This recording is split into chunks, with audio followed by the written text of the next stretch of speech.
नमस्कार मित्रांनो, स्वागत आहे तुमचं आपल्या या यूट्यूब चॅनलवर. तुम्ही जर या चॅनलवर नवीन असाल तर सबस्क्राईब करायला विसरू नका. आज आपण बघणार आहोत वर्ग 10वा, विषय मराठी, पाठ 17वा सोनाली. या पाठाचे लेखक आहेत डॉक्टर वाग पूर्णपात्रे. या पाठाचा आज आपण स्वाध्याय, कृती, स्वमत, व्याकरण सविस्तररित्या अभ्यासणार आहोत. यामध्ये पहिलं दिलं आहे कृती. कृतीमध्ये पहिला प्रश्न आहे आकृत्या पूर्ण करा. आणि आकृत्या पूर्ण करामध्ये पहिला प्रश्न आहे लेखकाने निवडलेल्या पिलाची वैशिष्ट्ये. काय प्रश्न? लेखकाने निवडलेल्या पिलाची वैशिष्ट्ये. ही वैशिष्ट्ये आपल्याला आकृतीच्या स्वरूपात लिहायची आहेत. तर पहिलं वैशिष्ट्य आहे जन्म होऊन 2 महिने झाले होते. जन्म होऊन 2 महिने झाले होते. दुसरं वैशिष्ट्य आहे कमी फिस्कारणारे व शांत स्वभावाचे. कमी फिस्कारणारे व शांत स्वभावाचे. आणि तिसरं वैशिष्ट्य आहे इतर पिलांपेक्षा सशक्त. इतर पिलांपेक्षा सशक्त.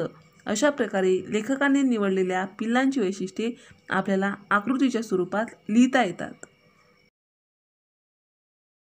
आकृत्या पूर्ण करामध्ये दुसरा प्रश्न आहे सोनाली आणि रुपाली यांची झोपण्यापूर्वीची दंगामस्ती. तर सोनाली आणि रुपाली यांची झोपण्यापूर्वीची दंगामस्ती आपल्याला आकृतीच्या स्वरूपात लिहायची आहे. उत्तर दोघीही बिछाण्यात चक्क नाचत कुदत.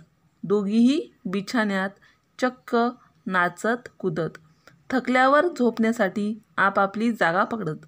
जेव्हा त्या नाचत होत्या त्यानंतर त्या थकत होत्या आणि थकल्यावर झोपण्यासाठी आपापली जागा पकडत. रुपाली फुस करून अंग टाकी व झोपी जाई. रुपाली फुस करून अंग टाकी व झोपी जाई. सोनालीला लगेच झोप येत नसे. तिला लहान मुलासारखे थोपटावे लागे मगच ती झोपी जाई. अशा प्रकारे सोनाली आणि रुपाली यांची झोपण्यापूर्वीची दंगामस्ती आपण आकृतीच्या स्वरूपात लिहू शकतो. प्रश्न दुसरा आहे तुलना करा. तुलना करा यामध्ये दिला आहे सोनाली आणि रुपाली. आपल्याला सोनाली आणि रुपालीमध्ये तुलना करायची आहे. म्हणजे त्या दिसणार कशा, त्यांचा स्वभाव कसा, या वैशिष्ट्यावरून आपल्याला त्याची तुलना करायची आहे. उत्तर पुढील प्रमाणे. सोनालीमध्ये पहिला मुद्दा आहे सोनाली रुपालीपेक्षा 7 दिवसांनी लहान, दिसायला लहानखुरी. रुपालीमध्ये पहिला मुद्दा आहे वयाने सोनालीपेक्षा मोठी. म्हणजेच रुपाली ही वयाने सोनालीपेक्षा मोठी. सुरुवातीला अंगपिंडाने सुद्धा मोठी. सुरुवातीला ती अंगपिंडाने म्हणजे अशी जाडजोडी दिसायची. तर सोनालीमध्ये दुसरा मुद्दा आहे रुपाली गुरगुरली की सोनाली बाबडी होऊन कोपऱ्यात बसे. रुपाली जशी गुरगुरायची, तिचा आवाज असा गुरगुरण्यासारखा होता किंवा कधी ती भिवाडत होती. म्हणजेच रुपाली गुरगुरली की सोनाली बाबडी होऊन म्हणजे घाबरून कोपऱ्यात बसे. रुपालीमध्ये दुसरा मुद्दा आहे सोनालीवर ताईगिरी करायची, सोनालीवर गुरगुरायची, तिला दमात घ्यायची. सोनालीला ती स्वतः मोठी आहे असं रुपालीला वाटायचं. ती तिच्यावर ताईगिरी म्हणजे मोठेपणा गाजवायची आणि ती तिला दमात घ्यायची. आता सोनालीमध्ये तिसरा मुद्दा आहे वय वाढल्यावर रुपालीच्या दुप्पट चौपट वाढली. सोनालीचं वय वाढल्यावर पहिले ती लहानखुरी दिसायची, पण तिचं जसं आपण म्हणतो वाढत्या वयात वजन वाढते किंवा मुले मोठी दिसायला लागतात, त्याप्रमाणे सोनालीचं वय वाढल्यावर रुपालीच्या दुप्पट किंवा चौपट वाढली. आता रुपालीमध्ये तिसरा मुद्दा आहे वय वाढल्यावर लहानखुरीच राहिली. रुपाली जी आहे ती वय वाढल्यावर लहानखुरीच राहिली. म्हणजे तिचं शरीर वाढलं नाही, वय वाढलं पण शरीर वाढलं नाही. आता सोनालीमध्ये चौथा मुद्दा आहे रुपालीला सहज तोंडात उचलून धरी, पण रुपालीला तिचे दात लागत नसत. सोनाली रुपालीला सहज तोंडात उचलून धरी, पण रुपालीला तिचे दात लागत नसत. आता रुपालीमध्ये चौथा मुद्दा आहे रुपालीने तरीही आपला ताईपणा सोडला नाही. गुरगुरून सोनालीला दटावीत असे. म्हणजे रुपाली जरी अंगपिंडाने लहानखुरीच राहिली तरी तिने जो तिचा मोठेपणा होता, ताईपणा होता, तो तिने सोडला नाही. ती नेहमी सोनालीवर गुरगुरायची, गुरगुरून सोनालीला दटावीत असे म्हणजे भेवाडीत असे. अशा प्रकारे आपल्याला सोनाली आणि रुपाली यामध्ये तुलना करता येते. प्रश्न तिसरा आहे खालील वाक्यातून दिसणारे सोनालीच्या स्वभावाचे पैलू लिहा. खालील वाक्यातून दिसणारे सोनालीच्या स्वभावाचे पैलू आपल्याला लिहायचे आहेत. तर पहिलं वाक्य आहे, सोनालीचे दात कधी रुपालीला लागले नाहीत. सोनालीचे दात कधी रुपालीला लागले नाहीत. यामध्ये स्वभावाचा पैलू आहे, सोनाली प्रेमळ होती. सोनाली प्रेमळ होती. आता दुसरं वाक्य आहे, रुपाली सोबत नसली तर सोनाली जाळीच्या दारावर पंजे मारी. काय वाक्य? रुपाली सोबत नसली तर सोनाली जाळीच्या दारावर पंजे मारी. यामध्ये सोनालीचा कोणता स्वभाव दिसून येतो? सोनाली रुपालीवर मैत्रिणीसारखे प्रेम करीत होती. सोनाली रुपालीवर मैत्रिणीसारखे प्रेम करीत होती. तिसरं वाक्य आहे, सोनालीने एक मोठी डरकाळी फोडली. सोनालीने एक मोठी डरकाळी फोडली. आणि स्वभाव वैशिष्ट्य आहे किंवा स्वभावाचा पैलू आहे, जेवणाच्या वेळी फसवले तर तिला संताप येई. कोणी जर तिला जेवणाच्या वेळी फसवले, काही चुकीचे सांगितले तर तिला खूप संताप येई आणि त्यामुळे ती मोठी डरकाळी फोडायची. सोनालीने एक मोठी डरकाळी फोडली म्हणजेच जेवणाच्या वेळी तिला कोणीतरी फसवले. चौथं वाक्य आहे, सोनाली शांत होऊन लेखकाचे पाय चाटू लागली. सोनाली शांत होऊन लेखकाचे पाय चाटू लागली. तर स्वभावाचा पैलू आहे, झालेल्या चुकीबद्दल क्षमा मागण्याची ही वृत्ती दिसून येते. झालेल्या चुकीबद्दल क्षमा मागण्याची ही सोनालीची वृत्ती आपल्याला या वाक्यातून दिसून येते. पाचवं वाक्य आहे, मोठ्याने फिस्कारून सोनाली गृहस्थाच्या अंगावर आली. काय आहे वाक्य? मोठ्याने फिस्कारून सोनाली गृहस्थाच्या अंगावर आली. आणि स्वभावाचा पैलू आहे, आपल्या माणसाच्या संरक्षणासाठी धावते. मोठ्याने फिस्कारून सोनाली जेव्हा गृहस्थाच्या अंगावर आली त्यावरून तिचा कोणता स्वभावाचा पैलू आपल्या लक्षात येते? आपल्या माणसाच्या संरक्षणासाठी ती धावते. सहावं वाक्य आहे, सोनाली आळीपाळीने आमच्याकडे पाहत होती. सोनाली आळीपाळीने आमच्याकडे पाहत होती. या वाक्यातून तिचा स्वभावाचा पैलू आपल्याला लक्षात येतो. आपल्या माणसापासून आपण दूर जात आहोत याची तिला दुःख होते. आपल्या माणसापासून आपण दूर जातो याची तिला दुःख होते. म्हणजेच त्यामुळे ती सोनाली आळीपाळीने आमच्याकडे पाहत होती. अशा प्रकारे आपल्याला दिलेल्या वाक्यातून सोनालीच्या स्वभावाचे पैलू लिहिता येतात. प्रश्न चौथा आहे, पुढील घटना केव्हा घडल्या ते लिहा. खाली काही घटना दिल्या आहेत तर त्या घटना केव्हा घडल्या ते आपल्याला लिहायचे आहेत. म्हणजेच कोणत्या प्रसंगी घडल्या, कशा घडल्या हे आपल्याला थोडक्यात लिहायचं आहे. पहिली घटना आहे, सोनाली अण्णावर रागवली. काय आहे पहिली घटना? सोनाली अण्णावर रागवली. आता आपल्याला केव्हा घडली या तक्त्यामध्ये लिहायचं आहे. जेवणाचा डब्बा न घेताच अण्णा गच्चीत सोनालीकडे गेले तेव्हा. जेवणाचा डब्बा न घेताच अण्णा गच्चीत सोनालीकडे गेले तेव्हा सोनाली अण्णावर रागावली. दुसरी घटना आहे, सोनालीने पातेल्याची चाळणी केली. सोनालीने पातेल्याची चाळणी केली. केव्हा घडली ते सांगण्यासाठी, सोनालीला दूध प्यायला दिलेले पातेले लेखक परत आणायला विसरले तेव्हा. सोनालीला दूध प्यायला दिलेले पातेले लेखक परत आणायला विसरले तेव्हा सोनालीने पातेल्याची चाळणी केली. तिसरी घटना आहे, सोनाली गृहस्थाच्या अंगावर धावली. सोनाली गृहस्थाच्या अंगावर धावली. केव्हा घडले? त्या गृहस्थांनी दीपालीला उचलून घेतले तेव्हा. त्या गृहस्थांनी दीपालीला उचलून घेतले तेव्हा सोनाली गृहस्थाच्या अंगावर धावली. चौथं वाक्य आहे किंवा चौथी घटना आहे, सोनाली बिथरली, गरगरा फिरू लागली. सोनाली बिथरली आणि गरगरा फिरू लागली. हे केव्हा घडले? ती एकटीच पिंजऱ्यात अडकून पडली तेव्हा. ती एकटीच पिंजऱ्यात अडकून पडली तेव्हा सोनाली बिथरली आणि गरगरा फिरू लागली. अशा प्रकारे आपल्याला घटना आणि त्या घटना केव्हा घडल्या हे आपल्याला लिहिता येते. प्रश्न पाचवा आहे, सोनाली आणि रुपाली यांच्यातील मैत्री दर्शवणाऱ्या त्यांच्या 2 सवयी लिहा.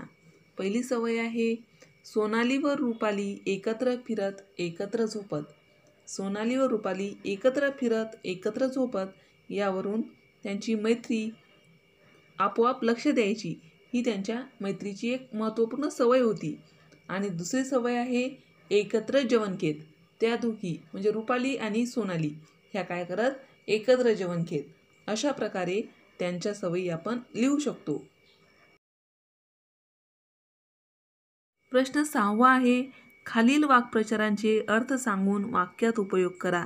खाली काही वाक्प्रचार दिले आहेत, त्या वाक्प्रचारांचा आपल्याला अर्थ सांगायचा आहे आणि वाक्यसुद्धा लिहायची आहेत. तर पहिला वाक्प्रचार आहे डोळे विस्पारून बघणे. डोळे विस्पारून बघणे या वाक्प्रचाराचा अर्थ होतो डोळे मोठे करून आश्चर्याने बघणे. डोळे मोठे करून आश्चर्याने बघणे. आणि वाक्य तयार होते, धरणातील पाणी अर्चना डोळे विस्पारून बघू लागली. धरणातील पाणी अर्चना डोळे विस्पारून बघू लागली. दुसरा वाक्प्रचार आहे लळा लागणे. काय आहे, लळा लागणे. आणि त्याचा अर्थ होतो प्रेम वाटणे, माया लावणे. प्रेम वाटणे, माया लावणे. वाक्य, माझी आई काकूच्या मुलांना सुद्धा लळा लावते. माझी आई काकूच्या मुलांना सुद्धा लळा लावते. तिसरा वाक्प्रचार आहे तुटून पडणे. काय आहे, तुटून पडणे. त्याचा अर्थ होतो द्वेषाने हल्ला करणे. द्वेषाने हल्ला करणे. आणि वाक्य तयार होते, माकडांच्या कळपामध्ये दुसरे माकड आले की कळपातील माकडे त्यावर तुटून पडतात. माकडांच्या कळपामध्ये जर दुसरेच माकड आले तर कळपातील माकडे त्या माकडावर तुटून पडतात. चौथा वाक्प्रचार आहे तावडीत सापडणे. काय आहे, तावडीत सापडणे. त्याचा अर्थ होतो कचाट्यात सापडणे. काय होतो अर्थ, कचाट्यात सापडणे.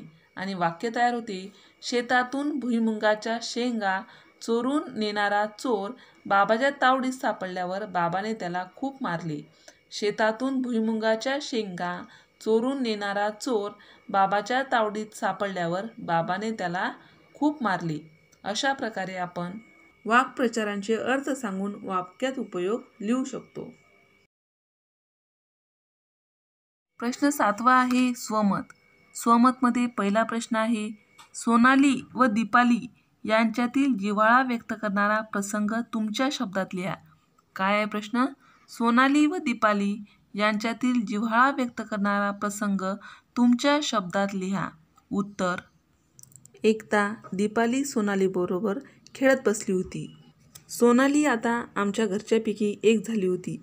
सोनालीचा जसा रुपालीवर जीव होता तसाच दीपालीवरही होता. दीपाली सोनालीच्या जाळीपाशी जायची व आपल्या बोबड्या आवाजात छोना छोना तू काय करते असं म्हणून तासनतास तिच्याशी खेळत बसायची. एकदा दोघी अशा खेळत असताना एक पेशंट तिथं आला. त्याला वाटलं पोरं चुकून सिंहिणीपाशी आली. पोरं चुकून सिंहिणीपाशी आली. त्यानं घाईघाईनं दीपालीला उचललं. त्या सरशी सोनाली मोठ्याने फिस्कारली व त्या गृहस्थाच्या अंगावर धावली. तिचं अवसान पाहून त्यानं दीपालीला तिथेच टाकलं. आतल्या बाजूला अण्णा होते. सोनालीचा आवाज ऐकून अण्णा स्वयंपाकघरातून बाहेर आले व म्हणाले, काय रे, काय झालं? दीपा सिंहाच्या तावडीत सापडली आहे. त्यानं अण्णांना सर्व प्रकार सांगितला. तू पुन्हा दीपालीला उचललं, मी पाहतो. अण्णा म्हणाले, पुन्हा तो गृहस्थ गेला. दीपाली जाळीपाशीच होती. त्यानं पुन्हा दीपालीला हात लावला. सोनाली पुन्हा पहिल्यासारखी चवताळून त्या गृहस्थाच्या अंगावर धावली. अण्णांनी मग सोनालीला शांत केलं. दीपाली ही आपल्या घरची आहे आणि तिला कोणी इतरांनी उचलता कामा नये ही मोठी जाणीव सोनालीला झाली होती. अण्णांनी एका हातात दीपालीला घेतलं व दुसऱ्या हातात प्रेमळपणे सोनालीला थोपटलं. यामुळे सोनालीच्या मनातली प्रेमाची ही उत्कट भावना या प्रसंगातून व्यक्त होते. अशा प्रकारे सोनाली व दीपाली यांच्यातील जिव्हाळा व्यक्त करणारा प्रसंग आपण लिहू शकतो. स्वमतमध्ये दुसरा प्रश्न आहे, पशूंना कोणी फसवलं तर त्यांना राग येतो. यासंबंधी तुम्ही अनुभवलेली एखादी घटना तुमच्या शब्दात सांगा. काय प्रश्न, पशूंना कोणी फसवलं तर त्यांना राग येतो. यासंबंधी तुम्ही अनुभवलेली एखादी घटना तुमच्या शब्दात सांगा. उत्तर, आम्ही एकदा पारंब्यांना लोंबकाळत खेळत होतो. निरंजनने बिस्किट आणली होती. ती आम्ही वरच्या वर एकमेकाकडे फेकत आणि झेलत होतो. झोके घेता घेता झेल घेणे खूप कौशल्याचे होते. आम्ही बिस्किटे खात होतो. एखादे खाली पडत होते आमच्या सोबतचा कुत्रा ते पडलेली बिस्किट खाई. ते पाहून निरंजनला लहर आली. तो खाली उतरला. त्याने एक बिस्किट दूर फेकले. दूरवर जाऊन त्या कुत्र्याने ते खाल्ले. नंतर नंतर निरंजन बिस्किटे फेकण्याची बतावणी करू लागला. बिचारा कुत्रा धावत जाई, पण त्याला काही मिळत नसे. तो रागाने गुरगुर करीत होता. निरंजनाने पातळसा दगड घेऊन बिस्किटे म्हणून फेकला. कुत्रा मोठ्या आशेने तिकडे धावला, पण बिस्किट नाही हे कळताच तो चवताळला. संतापाने निरंजनकडे धावला. निरंजन घाबरूत पारंबीवर चढला. सरसर वर चढू लागला. चवताळलेला कुत्रा तिथे आलाच. त्याने झेप घेतली आणि निरंजनला पकडले, पण निरंजनची पॅन्ट फक्त तोंडात आली. पॅन्ट टर्र करून फाटली. आम्ही सगळे स्तब्ध होऊन बघतच राहिलो. यावरून आपल्याला असं लक्षात येते की मुक्या प्राण्यांना कधीही सतावू नये. आपण त्याला काहीतरी दिलं पाहिजे, किंवा आपली देण्याची इच्छा नसेल तर त्यांना अशी खोटी लालच दाखवून त्यांना त्रास देऊ नये. अशा प्रकारे पशूंना कोणी फसवलं तर त्यांना राग येतो. या प्रश्नाचे उत्तर आपण लिहू शकतो. आता आहे व्याकरण. व्याकरणामध्ये आपल्याला द्वंद्व समास दिला आहे. त्यावर आधारित प्रश्न दिले आहेत. खालील वाक्य वाचा आणि त्यातील सामासिक शब्द ओळखा. खाली काही वाक्य दिली आहेत, तर त्या वाक्यामध्ये दिलेले काही सामासिक शब्द आहेत ते आपल्याला ओळखून समोर दिलेल्या चौकटीमध्ये लिहायचे आहेत. तर पहिलं वाक्य आहे, ती दोघे बहीण भाऊ आहेत. ती दोघे बहीण भाऊ आहेत. यामध्ये बहीण भाऊ हा सामासिक शब्द आहे आणि बहीण भाऊ हा शब्द आपल्याला उत्तरामध्ये चौकटीत लिहायचा आहे. दुसरं वाक्य आहे, खरे खोटे समजल्याशिवाय अभिप्राय देऊ नये. खरे खोटे समजल्याशिवाय अभिप्राय देऊ नये. या वाक्यामध्ये खरे खोटे हा सामासिक शब्द आहे, म्हणून खरे खोटे हा शब्द आपल्याला उत्तरामध्ये समोरच्या चौकटीमध्ये लिहायचा आहे. तिसरं वाक्य आहे, कष्टाची मीठ भाकर आयत्या पक्वानापेक्षा गोड लागते. कष्टाची मीठ भाकर आयत्या पक्वानापेक्षा गोड लागते. या वाक्यामध्ये मीठ भाकर हा सामासिक शब्द आहे, म्हणून मीठ भाकर हा शब्द आपल्याला उत्तरामध्ये समोरच्या चौकटीत लिहायचा आहे. अशा प्रकारे आपल्याला दिलेली वाक्य वाचून त्यातील सामासिक शब्द ओळखून उत्तरे लिहिता येतात. खाली द्वंद्व समासाची व्याख्या दिली आहे आणि द्वंद्व समासाचे प्रकार दिले आहेत, ते आपण बघूयात. ज्या समासातील दोन्ही पदे अर्थदृष्ट्या प्रधान असतात त्याला द्वंद्व समास असे म्हणतात. पुन्हा एकदा ऐका व्याख्या. ज्या समासातील दोन्ही पदे अर्थदृष्ट्या प्रधान असतात त्याला द्वंद्व समास असे म्हणतात. म्हणजे एखाद्या शब्दामध्ये समजा दोन शब्द असतात, तर ते दोन्ही शब्द हे अर्थदृष्ट्या महत्त्वपूर्ण असतात, त्याला आपण द्वंद्व समास असे म्हणत असतो. तर द्वंद्व समासाचे एकूण 3 प्रकार आहेत. तर ते कोणते आहेत? पुढीलप्रमाणे. पहिला प्रकार आहे इतरेतर द्वंद्व समास. काय आहे? इतरेतर द्वंद्व समास. दुसरा प्रकार आहे वैकल्पिक द्वंद्व समास. वैकल्पिक द्वंद्व समास. आणि तिसरा प्रकार आहे समाहार द्वंद्व प्रकार. समाहार द्वंद्व प्रकार. अशा प्रकारे द्वंद्व प्रकाराचे किंवा द्वंद्व समासाचे एकूण 3 प्रकार आपल्याला लिहिता येतात. इतरेतर द्वंद्व समासावर काही आधारित प्रश्न दिले आहेत किंवा शब्द दिले आहेत. त्यामध्ये प्रश्न आहे, खालील सामासिक शब्दांचा विग्रह करा. काही सामासिक शब्द दिले आहेत, त्याचा आपल्याला विग्रह करायचा आहे. तर एक शब्द उदाहरण म्हणून दिला आहे त्यांनी. तर आई वडील. आई वडील या शब्दाचा विग्रह होतो आई आणि वडील. आई आणि वडील. तर आता सामासिक शब्दामध्ये पहिला शब्द आहे नाक-डोळे. नाक-डोळे या शब्दाचा विग्रह आपल्याला कशा प्रकारे करता येईल? नाक आणि डोळे. अशा प्रकारे नाक-डोळे या सामासिक शब्दाचा विग्रह होतो. नाक आणि डोळे. दुसरा शब्द आहे सुंठ-साखर. सुंठ-साखर. तर सुंठ-साखर या शब्दाचा विग्रह करताना आपल्याला लिहावं लागेल सुंठ आणि साखर. सुंठ-साखर, सुंठ आणि साखर. तिसरा शब्द आहे कृष्णार्जुन. काय आहे? कृष्ण-अर्जुन या शब्दाचा विग्रह आपल्याला करता येतो कृष्ण आणि अर्जुन. कृष्ण आणि अर्जुन. आणि चौथा शब्द आहे विटीदांडू. विटीदांडू या शब्दाचा विग्रह करताना लिहायचं आहे आपल्याला विटी आणि दांडू. विटी आणि दांडू. अशा प्रकारे दिलेल्या सामासिक शब्दांचा विग्रह आपण करू शकतो. ज्या समासाचा विग्रह करताना आणि व या समुच्चयबोधक उभयान्वी अव्ययांचा उपयोग करावा लागतो त्या समासाला इतरेतर द्वंद्व असे म्हणतो. म्हणजे आपण काही शब्द दिले आहेत आणि ते शब्द आपल्याला समास करायला सांगितला, त्याचा विग्रह करायला सांगितला आणि त्यामध्ये आणि व हे शब्द आपल्याला वापरावे लागतील, तेव्हा तो इतरेतर द्वंद्व समास असतो. कोणता समास असतो? इतरेतर द्वंद्व समास. आता तुम्ही बघा इतरेतर द्वंद्व समासाची वैशिष्ट्ये. इतरेतर द्वंद्व समासाची वैशिष्ट्ये पुढील प्रमाणे. अर्थासाठी दोन्ही पदांची अपेक्षा असते. म्हणजे दोन्ही पद म्हणजे डाव्या बाजूचं आता समजा नाक आणि डोळे यामध्ये दोन्ही पदे काय असतात? महत्त्वपूर्ण असतात. अर्थासाठी दोन्ही पदांची अपेक्षा असते. दुसरं वैशिष्ट्य आहे या समासाचा विग्रह करताना आणि व ही समुच्चयबोधक अव्यय वापरली जातात.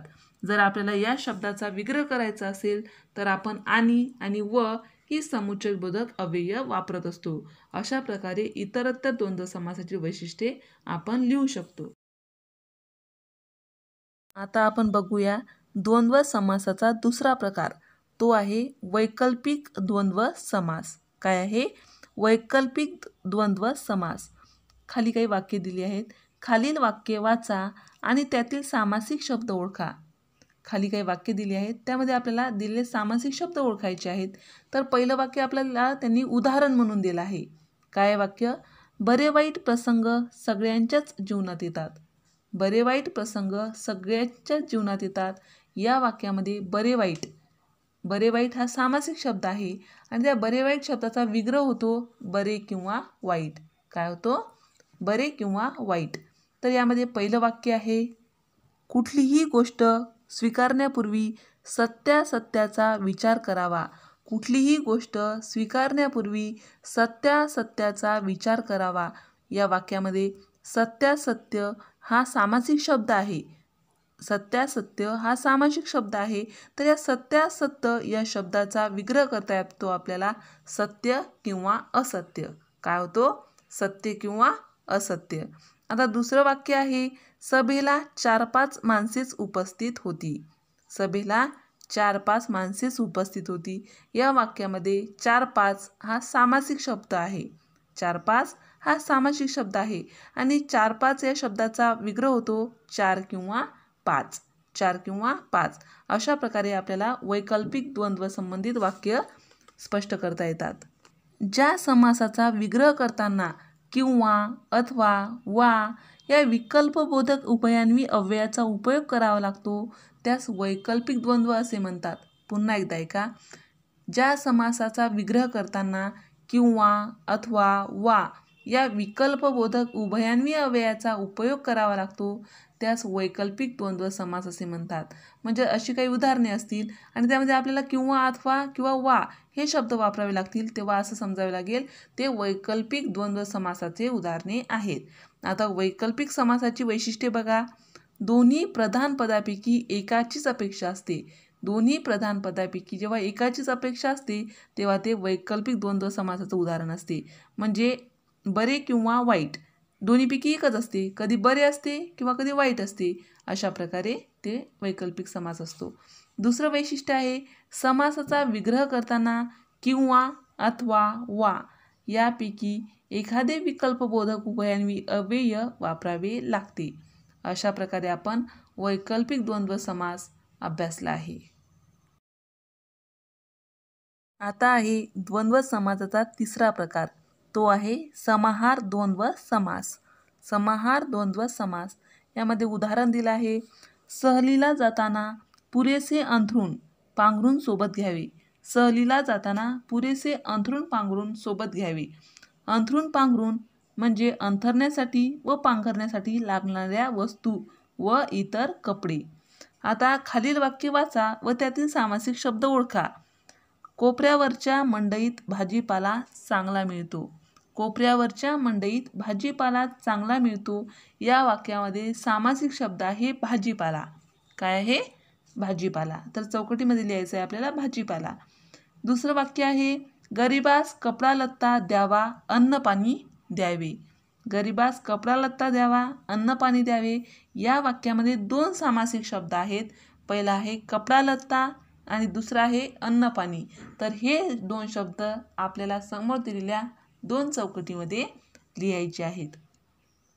ज्या समासातील पदांचा विग्रह करताना त्यातील पदांच्या अर्थाशिवाय त्याच जातीच्या इतर पदार्थांचाही त्यात समावेश केलेला असतो त्यास समाहार द्वंद्व असे म्हणतात.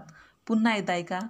ज्या समासातील पदांचा विग्रह करताना त्यातील पदांच्या अर्थाशिवाय त्याच जातीच्या इतर पदार्थांचाही त्यात समावेश केलेला असतो त्याच समाहार द्वंद्व समास असे म्हणतात. आपण बघा, भाजीपाला हा एक शब्द वापरलेला आहे, पण त्या भाजीपालामध्ये पालेभाज्या, फळभाज्या किंवा इतर काही भाज्या आलेल्या आहेत. कपडा लत्तामध्ये अंथरूण पांघरून अंगावर घालायचे कपडे किंवा इतर कपडे, अन्न पाणीमध्ये खाण्यापिण्याच्या सर्व वस्तू येतात. अशा प्रकारे ही समाहार द्वंद्व समासाची उदाहरणे असतात. आता बघूयात समाहार द्वंद्व समासाची वैशिष्ट्ये. समासातील पदाचा विग्रह करताना त्यातील पदांच्या अर्थाशिवाय त्याच जातीच्या इतर पदार्थांचाही समावेश केलेला असतो. काय आहे? समासातील पदांचा विग्रह करताना त्यातील पदांच्या अर्थाशिवाय त्याच जातीच्या इतर पदार्थांचाही समावेश केलेला असतो. दुसरं वैशिष्ट्य आहे, समासात आलेल्या आणि त्या जातीच्या इतर वस्तूच्या समुदायाला महत्त्व असते म्हणून हा समास एकवचनी असतो. समासात आलेल्या आणि त्या जातीच्या इतर वस्तूंच्या समुदायाला महत्त्व असते म्हणून हा समास एकवचनी असतो. जसं काय, अन्न पाणी हा एकवचनी शब्द आहे. कपडा लत्ता हे काय एकवचनी शब्द आहेत आणि हे समाहार द्वंद्व समासाची उदाहरणे आहेत. व्याकरणामध्ये शेवटचा प्रश्न आहे, तक्ता पूर्ण करा. आणि तक्ता पूर्ण करण्यासाठी आपल्याला सामासिक शब्द दिले आहेत आणि ते सामासिक शब्दाचा आपल्याला विग्रह करायचा आहे आणि त्या समासाचे नाव लिहायचे आहे. पहिल्या तक्त्यात सामासिक शब्द लिहून दिले आहेत आणि दुसऱ्या तक्त्यात आपल्याला त्या सामासिक शब्दाचा विग्रह लिहायचा आहे आणि तिसऱ्या तक्त्यामध्ये त्या समासाचे नाव लिहायचे आहे. म्हणजे कसं, ते इतरेतर द्वंद्व आहे किंवा समाहार द्वंद्व आहे किंवा वैकल्पिक द्वंद्व आहे असं समासाचं आपल्याला नाव लिहायचं आहे. पहिला सामासिक शब्द आहे पालापाचोळा. काय आहे? पालापाचोळा. पालापाचोळा या शब्दाचा विग्रह करता येतो पालापाचोळा वगैरे. काय होतो? पालापाचोळा वगैरे. आणि या समासाचे नाव आहे पालापाचोळा. हे कोणत्या समासाचे उदाहरण आहे? तर समाहार द्वंद्व. काय आहे? समाहार द्वंद्व. दुसरा सामासिक शब्द आहे केरकचरा. काय आहे? केरकचरा. केरकचरा या शब्दाचा विग्रह होतो केरकचरा वगैरे. केरकचरा वगैरे हे सुद्धा समाहार द्वंद्व मध्ये येते. समाहार द्वंद्वचे उदाहरण आहे. तिसरा शब्द आहे 3-4. काय आहे? 3-4. याचा विग्रह करता येतो 3 किंवा 4. 3 किंवा 4 हे वैकल्पिक द्वंद्व समासाचे उदाहरण आहे. 3-4 हा शब्द वैकल्पिक द्वंद्व समासाचे उदाहरण आहे. चौथा सामासिक शब्द आहे खरे खोटे. खरे किंवा खोटे. खरे खोटे या शब्दाचा विग्रह होतो खरे किंवा खोटे आणि हे वैकल्पिक द्वंद्व समासाचं उदाहरण आहे. कशाचं उदाहरण आहे? वैकल्पिक द्वंद्व समास. पाचवा शब्द आहे कुलूप किल्ली. पाचवा शब्द आहे कुलूप किल्ली. कुलूप आणि किल्ली. कुलूप किल्ली या शब्दाचा विग्रह होतो कुलूप आणि किल्ली आणि ते इतरेतर द्वंद्व समासाचं उदाहरण आहे. कुलूप किल्ली हे इतरेतर द्वंद्व समासमध्ये येते. सहावा शब्द आहे स्त्री पुरुष. काय आहे? स्त्री पुरुष. स्त्री आणि पुरुष त्याचा विग्रह होतो स्त्री आणि पुरुष आणि ते इतरेतर द्वंद्व समासाचे उदाहरण आहे. स्त्री पुरुष हा शब्द इतरेतर द्वंद्व समासाचे उदाहरण आहे. अशा प्रकारे आपल्याला सामासिक शब्द, त्यांचे विग्रह आणि समासाचे नाव लिहून दिलेला तक्ता पूर्ण करता येतो. या पाठाचा स्वाध्याय, कृती, स्वमत आणि व्याकरण अतिशय सविस्तररित्या अभ्यासला आहे. सगळ्यांनी लक्षपूर्वक अभ्यास करायचा आहे. अशाच प्रकारचे नवनवीन व्हिडिओ पाहण्यासाठी या चॅनलला सबस्क्राईब करा. आमचे हे व्हिडिओ लवकरात लवकर तुमच्यापर्यंत पोचण्यासाठी खाली दिलेल्या बेल आयकॉन बटनवर क्लिक करा. तुम्हाला जर हा व्हिडिओ आवडला असेल तर लाईक करा, मित्रमैत्रिणीमध्ये शेअर करा. काही समस्या असतील, काही अडचणी असतील, शिवाय काही सूचनाही असतील तर कमेंट करायला विसरू नका.